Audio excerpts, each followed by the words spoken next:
Please welcome Dr. Gregory Sadler. I'm from just a little bit down the road of where I currently am. So right now I'm in the heart of Milwaukee, in a part that's called Walker's Point. This is my office that we have at the Global Water Center. And I grew up about 30 miles west of here and then, slowly moved into the city, I guess you could say, because I grew up in the countryside, then we moved to a smaller city called Waukesha. And then I went in the army and came back, went to college north of here, kind of a no-name little place that doesn't have a philosophy program anymore. And took a year off in between undergrad and graduate school, worked here in Milwaukee about a mile and a half from where I am now. And then I went down to Southern Illinois for grad school, and that was kind of a interesting trip. It really is Southern by comparison. When you get called a Yankee for being from Wisconsin, you can tell the culture is different. And then I ended up moving to a couple other places, northwestern Indiana, where my family has some land, taught for a while in North Carolina, and then left a tenure track job there and moved to New York to be with my now wife. And she is actually from here as well. So when we had the opportunity about close to 10 years ago, to come back to Milwaukee, we took it, and we're really happy to be, back where we started. And we had the sort of typical in your 20s, I can't wait to get the hell out of here kind of attitude. And admittedly, Milwaukee was not that great back then either. But now it's kind of a gem of the Midwest. So it's great to be here. Yeah, there was actually two things you said that I that struck me as really interesting is the first that you were in the army. I Hmm. think you'll be the first of my guests who was, and hopefully not the last, that who was a previous service member. I was in the Navy. Oh, Um, good. yeah, so I know that there's more than you, but but it's good to Yeah. it's good to have that sort of background in there. It's yeah, it just shows that, you know, right away, with your case, you see that um, philosophers just aren't somebody who was like a straight A student in high school and went straight into college, right? And did everything. Yeah. I'm not talking about your grades. I know nothing about your grades. Well, I Yeah. mean, I'll have some stuff to say about that. I'll Yeah. just preface it by saying when I was in high school, my favorite class and probably the one I excelled in the most was gym. Hmm. So I was not a straight A student by any means. Yeah. Oh, yeah. My favorite subject in high school was none of them. Because I didn't even show up that often. So it was a later discipline for me. Yeah, the other thing was it struck me as interesting that you left Milwaukee and but ended up finding a connection with somebody who was also from there. As because I up until very recently lived in the Washington D.C. area, Okay. and one of the things that for years um, interested me because I'm from Indiana originally, and as a teenager, couldn't wait to get out of there. And Yeah. there's so many people in the DC area that have the same backstory, right? Like they couldn't wait to get out of the Midwest. But what's interesting about it is that how much we liked each other. Like we would just like naturally gravitate towards each other. Like I know so many people that are from the Midwest and Pennsylvania, and like there's something about us, right? Like we all wanted to leave. None of us want to go back, but there's still something about our shared personality that likes Yeah. to be around each other. Yeah. I mean, it's shared background, but it's also all sorts of like little ethos things that maybe you don't notice while you're in your milieu because everybody's like that. But then when you're in a different setting, you catch on to that. Yeah. Yeah, some of the relaxed nature. But I also uh, just coincidentally um, got married to a woman who was from Indiana. So we both left home from different Yeah. areas and found each other. Okay, but you follow through that and you make your way back to Milwaukee. What takes off there? Um, well, I taught a lot for a while as an adjunct, sometimes way too much. But some of what I've been doing is building stuff that I started in New York. When I left Fayetteville State University in North Carolina, I was up for early tenure and promotion, and I helped to develop the tenure quality enhancement plan and defend it to the accreditors. And so I was kind of like poised to move into administration, but I was doing this long distance relationship with my now wife, who was up teaching at the Culinary Institute of America, where she was also like an assistant dean as well. And she ended up being in charge of she was the founder of the Center for Excellence in Teaching and Learning, and she had no interest in coming down to North Carolina, and I frankly had no interest in asking her to come down to North Carolina, let alone Fayetteville. I mean, it'd be different if it was like, hey, come to Raleigh or someplace like that. And so I moved up there, and up until that time, I hadn't been an adjunct and I hadn't had to do anything really entrepreneurial. I was doing public philosophy in the sense of like going out and giving talks and things like that because I enjoyed that. But I didn't see it as something I would make a profession out of.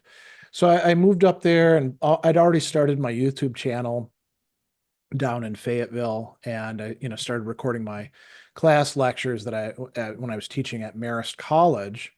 And a lot of the business stuff just kind of developed out of people saying, "Hey, do you think you could do this? You think you could do this for me?" And I'd be like, "Yeah, I guess so.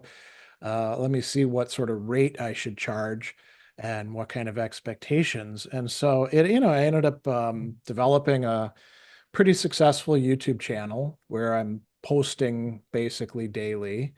A philosophical counseling practice. I got certified with the APPA while I was still in the New York area. Started doing some executive coaching and consulting and other business related matters. And I got involved with a couple educational startups and started offering my own classes. So all of that was going on in New York. And then when we moved back here, I just continued doing a lot of those things. And I also, there was more prospect for, well, at least more prospect I was interested in for teaching classes. So at one time, I was teaching for four different places in this area, Milwaukee area Technical College, Carthage College, Marquette University, and Milwaukee Institute of Art and Design. I still teach for MIAD and occasionally for Marquette, but I quit teaching for MATC in Carthage a while back. And now I spend most of my time, I would say, doing things that are not under the umbrella of an academic institution. So, I offer my own classes in the Study with Sadler Academy, and I've got a lot of clients for tutorials, philosophical counseling, academic coaching, those sorts of things. And I've gotten involved in quite a few organizations devoted to you know you could say public philosophy in a very broad sense, like the Modern Stoicism organization or the Stoa Nova, which is a different organization, and a few others as well, where I'm, advisory or doing some active work for them. So, yeah, I mean, I don't have the time to get everything done that I plan to do ever. I've noticed that. But I'm The most brutal blessing, right? Lack of Yeah, time, I'm being far too enough busy. in. Well, that's it. I'm never bored. I'm far enough into where it doesn't used to like embarrass me a bit, oh, I didn't get this done. But now, I just see it as kind of par for the course. You can't get done everything that you'd like to get done. So, Yeah, and it is a blessing, right? Like, I mean, if things are going so well for you, that you're running out of time, it Yeah, can be yeah. stressful, but you just got to remember just, the great stuff you're getting done. Yeah, and I do things outside of philosophy as well. I mean, I think that's kind of important. Um, when we were joking around earlier about these straight A students, you do meet people in the field, and that's all they do is their little area of philosophy. And you talk to them and you're like, hey, what do you do for fun? And they're like, read philosophy. And you're like, oh, okay. Yeah, what TV shows do you like? I don't watch TV. That's for stupid people. That's rotting the brain. And you're like, well, I can't relate to you that well then. So I play the banjo, but I don't actually play any banjo music. I play rock stuff and heavy metal and sing with it and I've got kids who are one's still a teenager, the other is graduated from college and living here in Milwaukee as well, doing theater work. And we take walks around the city and do various things that are connected to it. And I do a lot of volunteering at a local cat shelter as well. So, and I think it's important to have areas outside, especially for philosophy, to have areas outside of your professional career that keep you kind of grounded. I'm gonna resist the urge to go down the tunnel of heavy metal banjo. Okay, For now, anyway. sure, sure. I'm intrigued. I'm intrigued, but I want to stay on task here. Uh, what was what was your early draw to the subject of philosophy? Oh, philosophy. Yeah, Yeah, it was, I mean, it's not going to be an inspiring story for anybody, frankly. and that's it Except for today. No. except maybe like, hey, if this schmuck can do it, I can do it too. So as I mentioned in high school, I was not a high achiever. I was smart, so I got placed in, what at that time were called honors classes. I think they're nowadays called AP. And my only motive for being in those classes was to keep my mom off my back because she was cool so long as I maintained at least a 3.0. And honors classes, if you got an A in the class, it counted as a 5 instead of a 4, and a B was a 4. So I'd aim at straight Bs, know, and, and that was good enough for me. I was very good at math, but the state didn't require that much math. So as soon as I was done with the necessary math classes with algebra 2 trig, I was done with that. And I did stuff like hang out in the art room and took, like a painting class and a jewelry class. And I hung out with the people that were at that time called the burnouts. I think that in other places they were called freaks, like in the show Freaks and Geeks.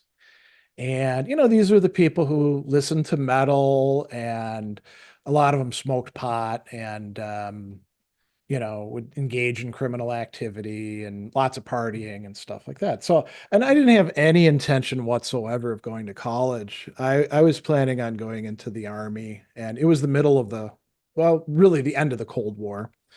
Um, so, there was a good prospect for that. And I did take two philosophy classes when I was in high school. And one was Intro to Philosophy, and it just totally sucked because the teacher was really boring and wasn't interested in discussing things. And the textbook we had was Martin Gardner's The Whys of a Philosophical Scrivener, which is kind of a boring book too. And so, I just couldn't get into it.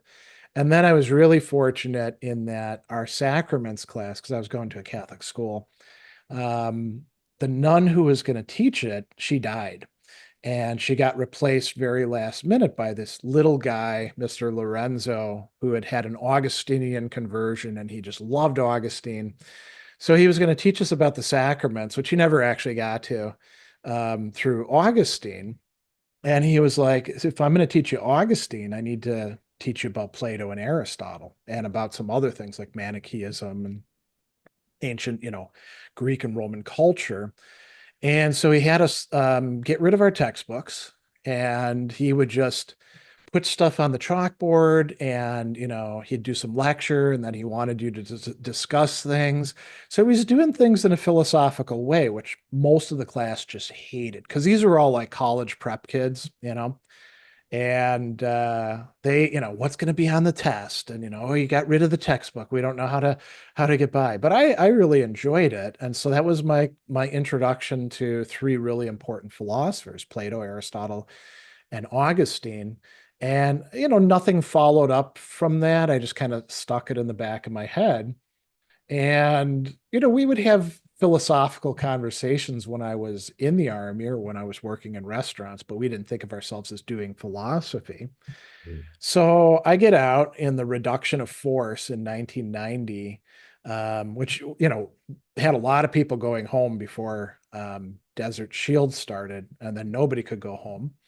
And I was working in restaurants again, living at home in Waukesha, and I was like, this sucks. I should go to college. At least in college, I'd be like having some interesting conversations with people. And so, so I just went to this, I didn't have any sort of plan. I went to Lakeland College in part, I think, because my mom's current boyfriend was an alumni. So he got me an application, and they gave me a good financial aid package. So I just went there.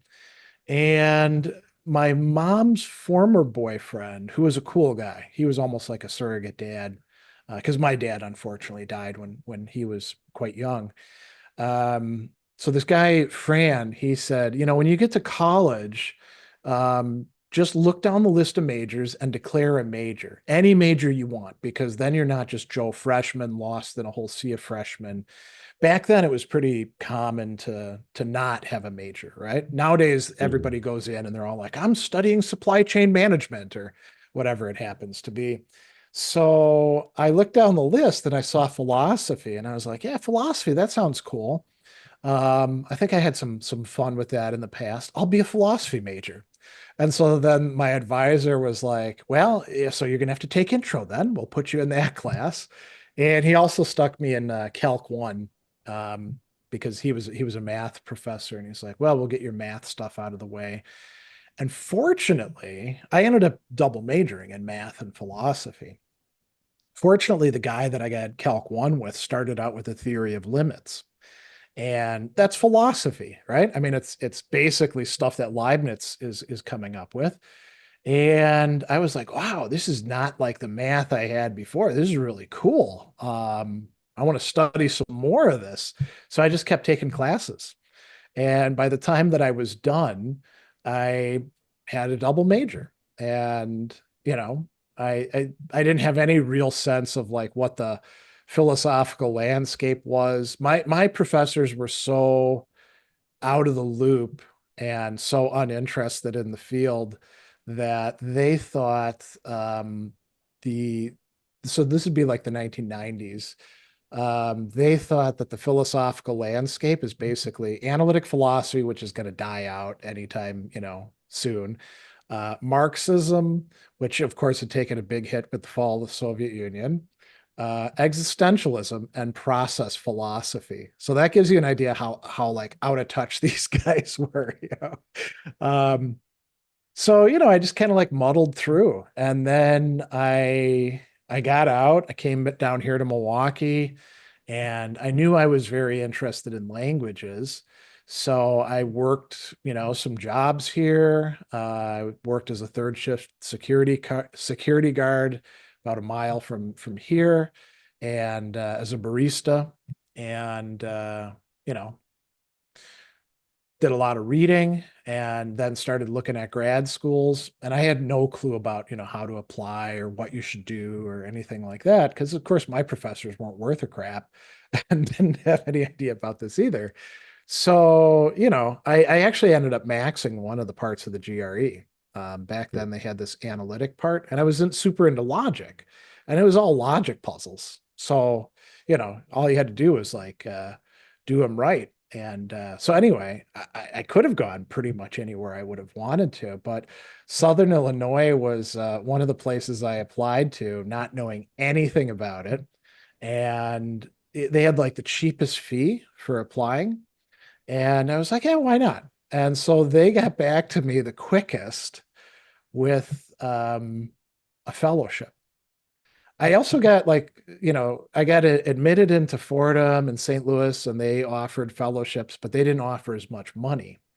And, the amount for Fordham, I was like, how the hell are you supposed to live in the Bronx on this sort of money? Hmm. And they didn't have any answers. I think the answer was, well, have rich parents, which is what a lot of the kids do. So, you know, or take But out when I was massive working, loans.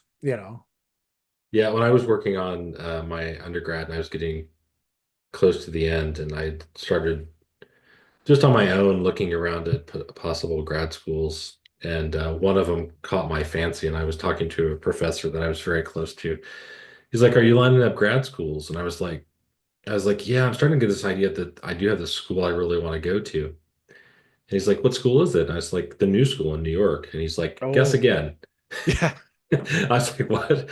He's like, I've had whatever you're excited about going there, find another school that does it." Because he's like, Yeah. they're very expensive. It's hard to get money there, and you're in the middle of New York. Yeah. Like it's super expensive. He's like, "Don't do it."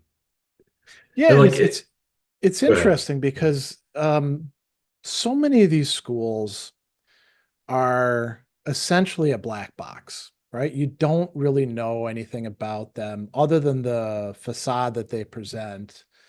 And everybody's like offering an outstanding education with brilliant professors and blah, blah, blah, blah, blah, right? But you don't actually know until either you've got like a contact there or you go there. And so I think a lot of people get snookered into going places that aren't really a good fit for them. It might have been a good fit 20 years ago, when the person who told them about how great it was there. But you just don't know. And you look at Carbondale on paper, and right now Carbondale's not doing great. They're not at their nadir, which was about 4 years ago when there were only about, I want to say, four active professors still left in the philosophy department, which is not enough. Now there's about eight. When I was there were 14 or 15. And it was an amazing place to be because you had representatives of analytic, continental, and classical American. Sometimes they didn't like each other, understandably so. And if you wanted to study other things, like I studied rhetoric with the English department, I took some other continental philosophy with the speech comm department. I did my Plato and Aristotle with the classics department. And there were a few others as well where we had great overlaps. Like some people would take classes with poli sci or a few other places. And they had an amazing library.